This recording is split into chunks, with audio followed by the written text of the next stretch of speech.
Bismillahirrahmanirrahim. Assalamualaikum warahmatullahi wabarakatuh. Selamat pagi teman-teman sekalian. Semoga semua dalam keadaan sehat walafiat ya. Semoga bisnis online teman-teman atau bisnis apapun yang sedang dijalankan dimudahkan oleh Allah Subhanahu wa taala ya. Yang terimbas dengan situasi sekarang ya kan, mudah-mudahan segera berakhir dan kemudian bisa bangkit lagi dan kemudian bisa berlari lagi lebih kencang gitu ya. Nah, teman-teman sekalian, ini saya mau bahas lagi tentang bisnis online ya.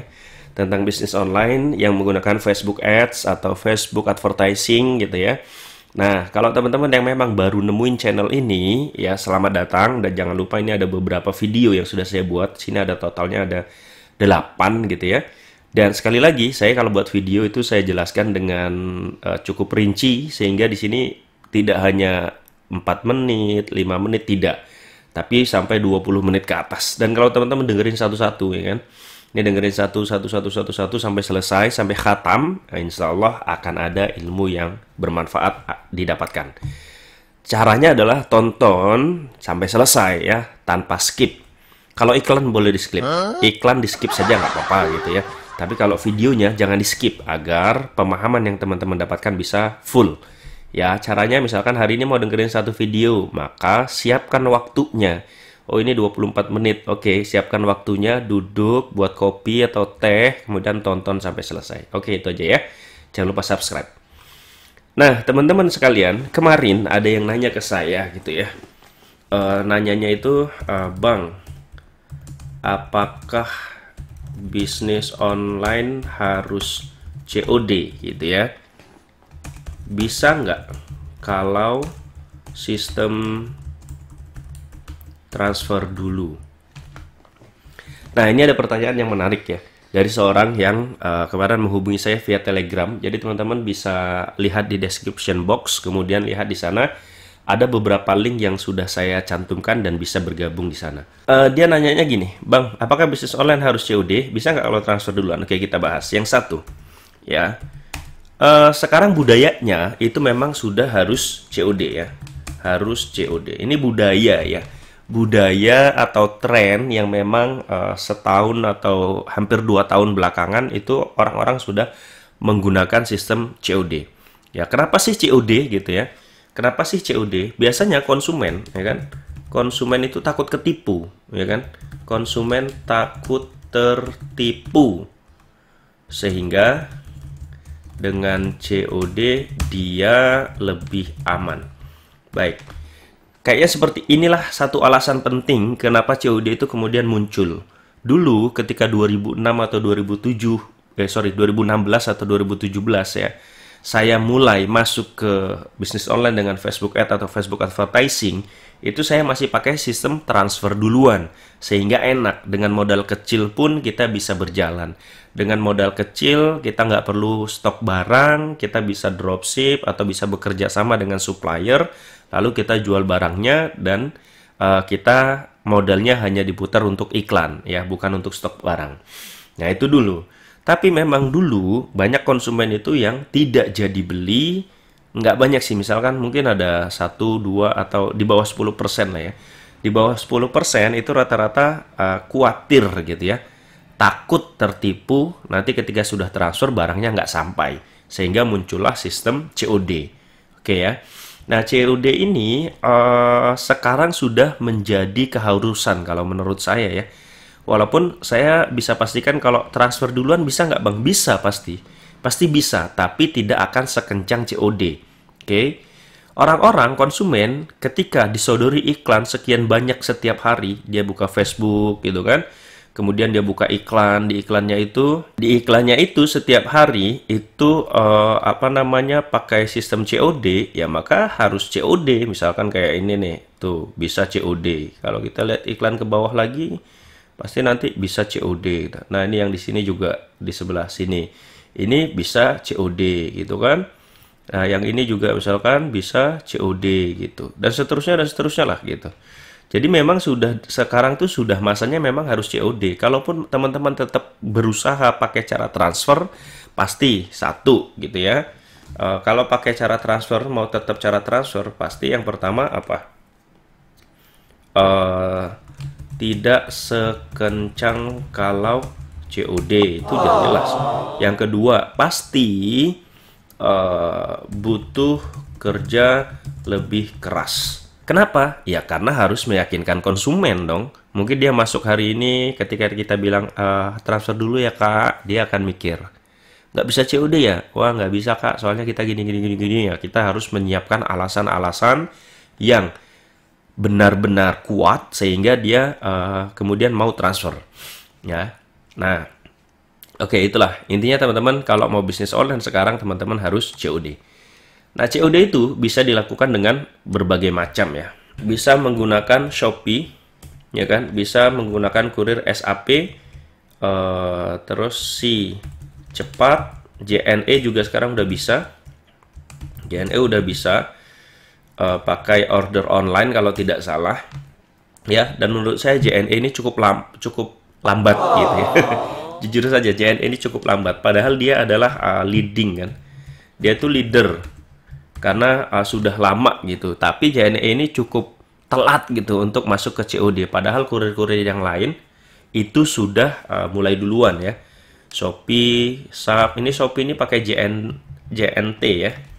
Ini dia pakai JNT. Nah, SAP si cepat, kemudian Ninja, ya, dan lain-lain. Nah, teman-teman kalau mau pakai COD bisa pakai beberapa pilihan. Teman-teman bisa googling kurir yang menyediakan COD itu apa aja. Lalu kemudian saran saya, kalau teman-teman sudah menemukan banyak, itu kunjungi satu-satu. Ya, kunjungi satu-satu, silaturahim satu-satu, tanya ya kan. Mereka bagaimana sistemnya, penawarnya seperti apa ya kan. Kalau bagi pebisnis online, yang penting kita perhatikan adalah cashback. Ya, dia berani ngasih berapa cashbacknya. Yang kedua, pencairan. Yang ketiga, persen return ya. Returnnya berapa sih? Karena kalau COD pasti ada yang return ya. Itu sebuah keniscayaan yang nggak bisa kita hindari. Yang perlu kita pikirkan adalah berapa persen dia returnnya. Atau meminimalisir agar return itu tidak terjadi begitu banyak. Oke, jadi cashback, pencairan, return, sama RTS. RTS itu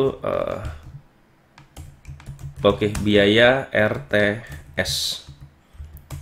RTS itu return to seller ya. To seller.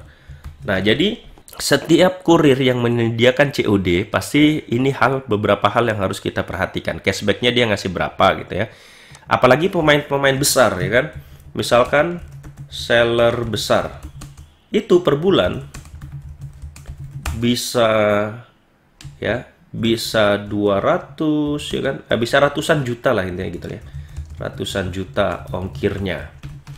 Jadi seller-seller besar yang kirimannya banyak setiap hari itu ongkirnya tiap bulan itu bisa ratusan juta guys.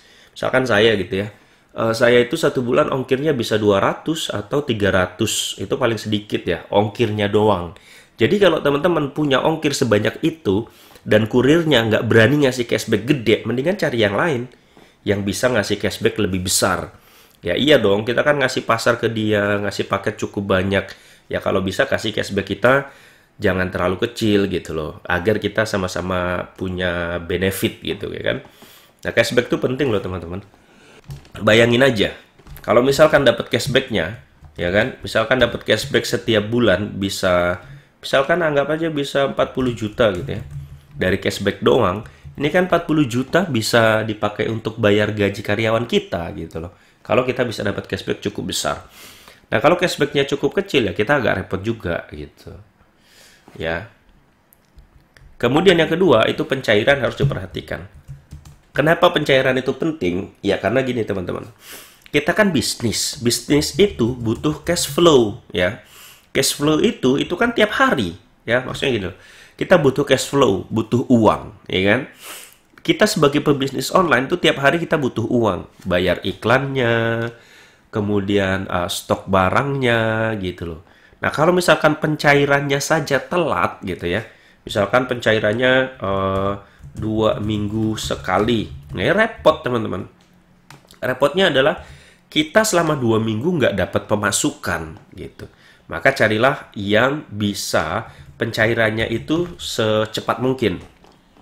Ya, misalkan ada nih yang bisa ngasih pencairan sehari sekali gitu ya, setiap hari gitu ya. Ada yang ngasih pencairan seminggu sekali. Nah, itu agak gimana gitu ya. Apalagi kalau misalkan ya tadi, kalau pemain-pemain besar, biaya iklannya sehari aja butuh puluhan juta gitu.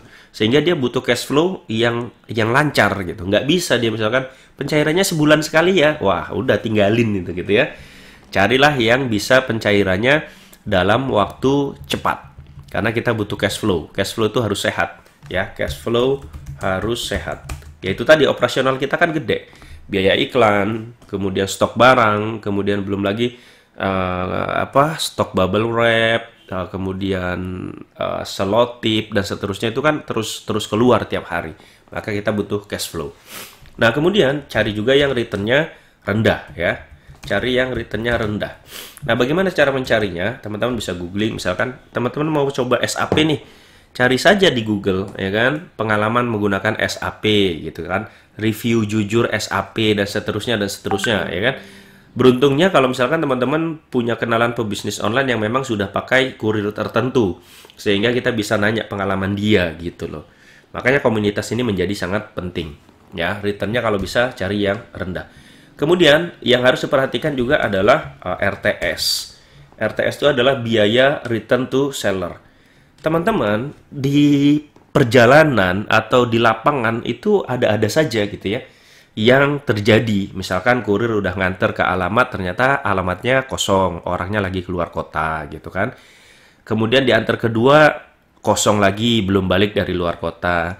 Diantar ketiga, kemudian konsumen ada di rumah, tapi konsumennya bilang, nggak jadilah, kelamaan gitu ya. Kan brengsek gitu ya. Udah 2 kali kita antar dia kosong, pas yang ketiga kita antar dia nggak nerima karena kelamaan. Padahal kelamaannya itu terjadi karena kesalahan dia. Tapi kan konsumen terserah dia dong kalau dia bilang, nggak jadi deh, saya nggak jadi beli. Ya, kurir itu nggak mungkin maksa juga. Oh, bapak nggak bisa nih, kalau nggak jadi beli saya tuntut nih gitu. Oh, nggak bisa. Kurir kalau udah konsumen bilang nggak jadi beli, ya sudah, pasti paket akan balik ke kita. Dan biaya baliknya itu kan ada ongkir yang harus dibebankan kepada pembeli. Maka itu yang disebut dengan biaya RTS, dan kita cari biaya RTS yang serendah mungkin. Oke? Nah, itu biaya RTS, cari yang serendah mungkin. Kalau dibilang biaya RTS-nya 0, kayaknya hampir bisa dipastikan nggak ada. Kecuali Shopee ya. Kalau Shopee RTS-nya emang 0. Tapi ya tadi, ada plus, ada minusnya. Nah, biaya RTS cari yang serendah mungkin. Biasanya ada yang 1 kali ongkir. Nah, kalau 1 kali ongkir, bayangin ya, teman-teman ya. Bayangin nih.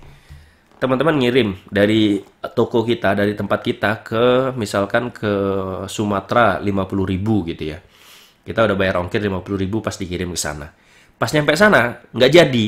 Sehingga dia balik lagi ke kita paketnya, kita bayar lagi 50.000. Berarti kan kita sudah bayar ongkir 100.000. Dan itu nggak jadi beli ya, kita ngeluarin ongkirnya 100.000. Bayangin teman-teman. Ya, itu harus difikirkan. Maka saya bilang harus difikirkan. Ada yang ngasih setengah ongkir. Ya kan? Nah, ada yang misalkan mungkin ada yang ngasih yang flat gitu kan. Nah, dengan biaya tertentu. Nah, hal-hal ini harus diperhatikan teman-teman. Ya. Yang paling penting bagi saya adalah, kalau saya pribadi ya, karena saya ongkirnya sudah cukup besar setiap bulan, cashback itu menjadi sangat penting buat saya gitu ya. Karena kalau bisa 40 juta cashbacknya setiap bulan, maka ini bisa untuk gaji karyawan gitu kan. Karyawan saya bisa saya gaji dengan uang cashback ini kalau misalkan cashbacknya besar. Kemudian pencairan juga penting, ya kan. Nah, 2 hal inilah menurut saya yang sangat penting ya, bagi saya ya. Setiap bisnis pasti beda-beda dong, ya kan. Setiap bisnis pasti beda-beda. Mungkin ada yang bilang, bagi saya yang paling penting adalah returnnya rendah. Ya, silahkan. Tapi kalau bagi saya, yang paling penting cashback sama pencairan. Kalau return, ini dalam benak saya masih bisa kita kendalikan. Masih bisa sedikit kita kendalikan. Dengan cara apa? Dengan cara CS kita harus optimal. Ya, harus optimal memfollow up. Memastikan bahwa konsumen itu selalu ada di tempat ketika barang sampai. Nah, itu return masih bisa ditekan. Kalau returnnya bisa rendah, maka RTS-nya pasti rendah. Karena kan RTS ini berbanding linear dengan returnnya. Oke, teman-teman. Nah, ini seperti ini. Nah, ini saya menjawab apakah bisnis online harus COD. Tadi saya bilang harus COD, ngikutin tren, ya kan? Nah, untuk COD teman-teman harus milih beberapa kurir, dan ketika milih beberapa kurir inilah beberapa hal yang harus diperhatikan. Bisa nggak kalau transfer duluan? Bisa, tapi pasti tidak sekencang kalau COD dan pasti butuh kerja lebih keras. Nah, pertanyaan berikutnya, Bang kalau modal kecil COD gimana ya? Nah, Bang kalau modal kecil gimana ya mau COD? Baik, kita akan bahas. Nah, kalau COD teman-teman, ya kalau COD itu kan kita butuh ini ya, butuh modal. Bener ya, butuh modal. Kenapa butuh modal? Karena kita harus kirim barang dulu, ya kan? Kirim barang dulu dan kita harus stok dulu dong jadinya. Kecuali ada supplier yang mau menyediakan dropship COD. Ya artinya kita kerja sama supplier. Supplier nanti kalau ada konsumen saya beli, bisa nggak kirimin dulu? Tapi saya juga nanti bayarnya, nunggu konsumen lunas gitu kan. Ada nggak yang kayak gitu? Kalau ada, ya berarti bisa dropship COD tanpa stok barang. Ya, tanpa stok barang. Tapi selama ini yang saya lakukan, karena saya sudah kiriman setiap harinya bisa ribuan pieces ya, ribuan item yang saya kirim setiap hari, kurir nggak ada yang mau kayak gitu loh. Dia maunya, ya kan saya setiap hari bisa ribuan item yang terjual. Jadi supplier pasti maunya ya bayar dulu lah mas, masa saya harus ngirim ribuan gitu kan. Supplier kan butuh uang juga buat produksi lagi dan seterusnya. Sehingga kalau yang saya itu nggak bisa. Tapi kalau kirimannya mungkin masih sehari cuma di bawah 10 gitu ya. Sehari di bawah 10 atau di bawah 5, mungkin masih ada supplier yang mau gitu loh. Misalkan teman-teman reseller ya. Reseller. Nah, mungkin kalau kirimannya masih sehari 1, sehari 2, itu masih mau dia menggunakan dropship COD. Ya. Tapi kan kalau kiriman udah banyak nggak mungkin. Saya pun nggak mau ngasih. Misalkan saya punya reseller. Reseller saya kirimannya 100 setiap hari. Dan dia menggunakan COD. Saya nggak mau dong dropship. Kalau kirimannya sudah di atas 50 atau di atas 10 gitu ya. Ya lu stok sendiri dong. Biar mandiri, packing sendiri dan seterusnya diatur sendiri. Ya. Sehingga dengan cara seperti ini, orang-orang yang punya modal kecil itu menjadi susah, ya kan? Ya. Yang modalnya kecil menjadi susah bergerak. Benar kan ya? Ya dong, harus stok barang kok. Misalkan teman-teman punya modal kecil, kan harus diatur stok barangnya berapa, kemudian beli bubble wrap-nya berapa, selotipnya berapa, kemudian biaya iklannya berapa. Nah, itu harus diatur karena modalnya kecil. Ya, harus diatur dengan berbagai lininya yang harus dibeli kan, itu kayak stok barang, ya kan? Kemudian iklan Facebooknya, kemudian apalagi ya? Ya, biaya operasional lain lah ya. Operasional lain. Nah, ini harus dipertimbangkan gitu. Misalkan punya modal cuma 10 juta. Ya, kita harus mikir, oke, saya pakai untuk putar iklan 6 juta misalkan. 4 jutanya untuk stok barang, misalkan gitu ya. Nah, bisa diatur sedemikian rupa. Kemudian, yang harus diperhatikan berikutnya adalah bagaimana ngaturnya setelah diatur seperti itu. Yang harus dilakukan berikutnya, kalau saran saya, agar bisa berjalan, modalnya kecil, dan mau COD, maka bisa dilakukan on-off iklan di waktu tertentu. Nah, ini teman-teman bisa lakukan ini ketika modalnya nggak begitu gede. On-off iklan itu maksudnya gini loh. Misalkan COD kita banyak yang belum lunas. Kalau COD belum lunas, banyak yang belum lunas, pasti uang kita sedikit jadinya. Uang kita menjadi sedikit. Kenapa menjadi sedikit? Karena COD-nya belum lunas. Pasti uang kita yang kita putar untuk bisnis menjadi berkurang ya, jumlahnya menjadi sedikit. Nah, ketika pada titik ini, ya, uang sudah menjadi sedikit, stok barang juga udah nggak bisa lagi karena uangnya terbatas, biaya iklan pun kemudian sudah nggak bisa kita putar lagi, maka hentikan iklan. Ya, hentikan iklan. Hentikan iklan. Nah, kemudian ketika hentikan iklan ini, teman-teman bisa melakukan apa? Ya, nunggu gitu. Pertama, nunggu COD-nya pada lunas gitu ya. Saya pun melakukan ini kok, teman-teman, ya. Ketika akhir bulan misalkan, dan ini waktu saya masih pakai Shopee ya. Waktu saya masih pakai Shopee, kadang tuh akhir bulan tuh saya hentikan iklannya. Ya, hentikan iklan. Kenapa? Karena paketnya udah hampir 2000 paket COD belum lunas gitu. Kadang-kadang tanggal 25 saya hentikan. Ya, nanti berikutnya tanggal 1 atau tanggal 2 saya aktifkan lagi iklannya. Nggak ngaruh kok. Maksud saya nggak ngaruh dalam artian saya tetap profit dan seterusnya walaupun melakukan sistem on-off iklan. Apalagi teman-teman kalau memang modalnya kecil kan, mau nggak mau memang harus on-off iklan gitu loh. Iklannya off-kan dulu aja lah kalau memang kita butuh modal, butuh pencairan uang. Ya. Nah, nanti ketika udah cair, ini ya kan, ketika sudah cair, maka on-kan lagi iklannya. Nah, gitu loh. Bisa kita lakukan seperti ini. Dan saya melakukan seperti inilah ya yang saya lakukan. Nah, begitu teman-teman. Jadi kalau modal kecil ya, saran saya on-off-kan iklannya. Ya. Nah, kemudian yang ketiga yang bisa dilakukan adalah kerjasama dengan supplier. Ya, cari supplier-supplier yang mau menitipkan barangnya, kemudian kita bayar ketika barang itu sudah terjual semua atau sudah lunas. Nah, carilah supplier yang seperti itu. Ada nggak, Bang? Ada, gitu ya. Saya punya supplier yang dia itu kadang ngirim ke kita 5.000 piece produk jebret, gitu ya, dengan nilai uang yang mungkin ratusan juta. Tapi dia kemudian bilang, nggak apa-apa, Mas Seha, dijual saja dulu. Nanti kalau sudah habis, baru dilunasi. Nah, itu kan seru. Jadi kita nggak perlu mati-matikan iklan gitu ya. Tapi yang kita lakukan adalah kita jual aja dulu. Nanti setelah dijual, barulah kemudian barangnya kita bayar. Nah, ini seru teman-teman. Kalau teman-teman bisa seperti ini. Ada nggak? Ada. Ya itu tadi. Mungkin ketika teman-teman dapat supplier, itu pertama nggak mau. Tapi ketika kita sudah bekerja sama dengan dia cukup lama, dan kita nggak pernah bermasalah, ya kan? Lama-lama dia percaya ke kita, dan kemudian dia akan memberikan barangnya ke kita, jual aja dulu, nanti ketika sudah habis baru kita bayar.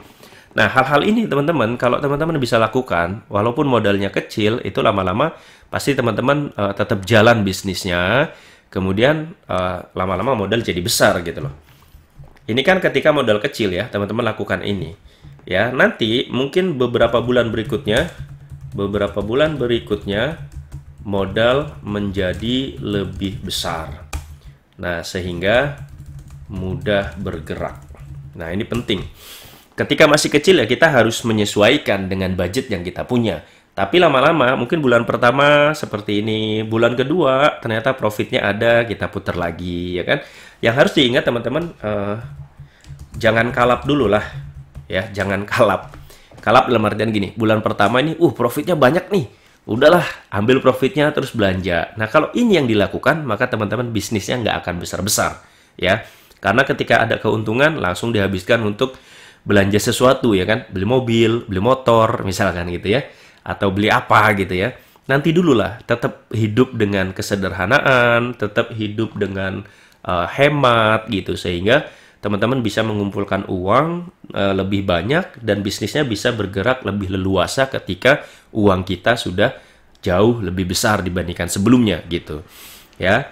Nah, ini manajemen keuangan ya. Nanti pentingnya adalah kita harus punya manajemen keuangan ya. Kita harus misahin gitu loh. Kita harus misahin keuangan bisnis sama keuangan pribadi ya. Jangan ketika misalkan bulan pertama dapatnya banyak, kemudian kita langsung, wah banyak nih, udahlah yuk kita makan-makan gitu ya. Keluar sana belanja ini, belanja itu, habis gitu loh. Kalau sudah habis uangnya, maka bisnis kita nanti bisa kolaps ya. Bisa kolaps. Banyak loh pebisnis pemula yang dia kalap sehingga manajemen keuangannya tidak bagus dan akhirnya bisnisnya kolaps ya. Bermula dari kalap, berakhir menjadi kolaps ya. Nah, itu nggak bisa. Nggak bisa. Apalagi kalau bisnis-bisnisnya yang sudah besar. Misalkan saya punya tim, punya karyawan, punya orang, itu saya lupa 40 sampai 60 orang misalkan. Yang harus setiap bulan digaji. Nah, kalau sudah punya tanggungan banyak, ya kan, orang-orang yang memang sudah ada di dalamnya itu banyak, dan harus digaji setiap bulan, maka manajemen keuangan menjadi sangat penting. Itulah kenapa kalau di saya, uang tim, uang perusahaan, itu beda rekening dengan uang pribadi saya gitu. Agar apa? Agar saya tahu bahwa, ini uang tim nggak bisa saya otak-atik. Bahkan kalau memang mendesak sekali, itu saya bilang ke bagian keuangan, saya pinjam uangnya dulu. Misalkan berapa? 5 juta aja. Karena saya punya kebutuhan yang mendesak, kemudian nanti di akhir bulan ketika saya hitung-hitungan saya dapat gaji, maka saya bayar tuh yang sudah saya ambil. Bayangin teman-teman. Bahkan saya yang memulai bisnis ini dulu dengan modal sendiri, saya mulai sendiri, kemudian saya pakai uang sendiri gitu ya. Sekarang pun saya kalau butuh uang ke perusahaan, itu saya lapor ke bagian keuangan. Saya butuh segini. Saya lapor loh, teman-teman.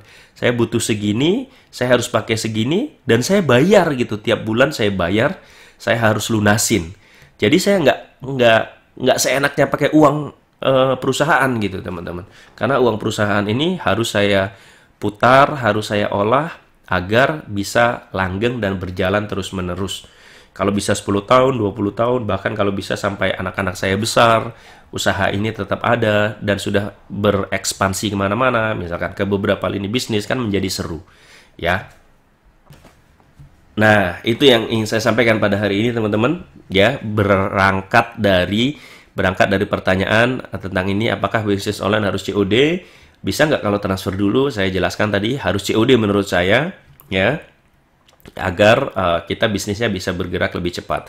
Kalau mau transfer dulu bisa, pasti bisa, ya kan? Cuma pasti nggak sekencang COD dan butuh kerja lebih keras. Kemudian saya jelaskan tentang beberapa pilihan kurir untuk COD, ya, dan ini adalah pertimbangan-pertimbangan ketika teman-teman harus COD, ya. Perhatikan cashbacknya berapa, pencairannya bagaimana, returnnya seperti apa, biaya RTS-nya bagaimana.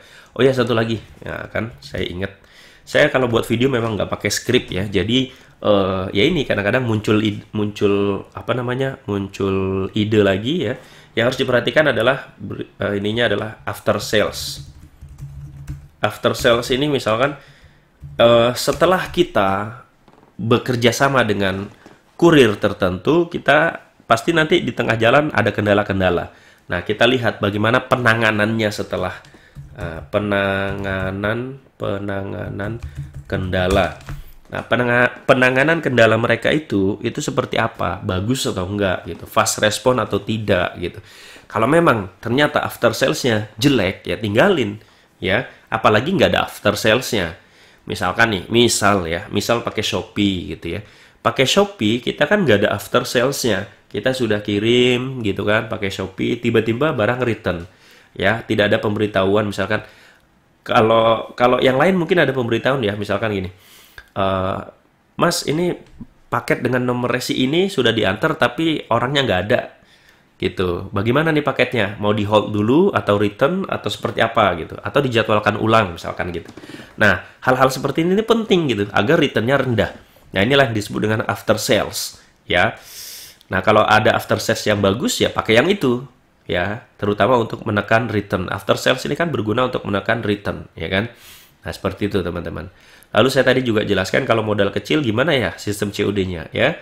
Sistem COD-nya tadi bisa matikan iklan, on-off iklan di waktu tertentu ketika modal sudah sangat menipis. Kemudian cari supplier yang mau barangnya itu nggak kita bayar dulu, tapi kita jual dulu, kita bantuin jualin gitu ya. Nanti setelah habis baru kita bayar. Dan ini adalah beberapa manajemen keuangan yang harus teman-teman perhatikan ketika memulai bisnis baik online ataupun offline, ya. Jangan kolaps. Jangan kalap, karena kalau sudah kalap nanti akhirnya kolaps, ya. Terima kasih sudah menonton teman-teman. Kalau ada pertanyaan boleh disampaikan di kolom komentar. Semoga bermanfaat dan jangan lupa share jika memang ilmunya berguna buat kita semua. Mohon maaf sekali lagi. Assalamualaikum warahmatullahi wabarakatuh. Bye-bye.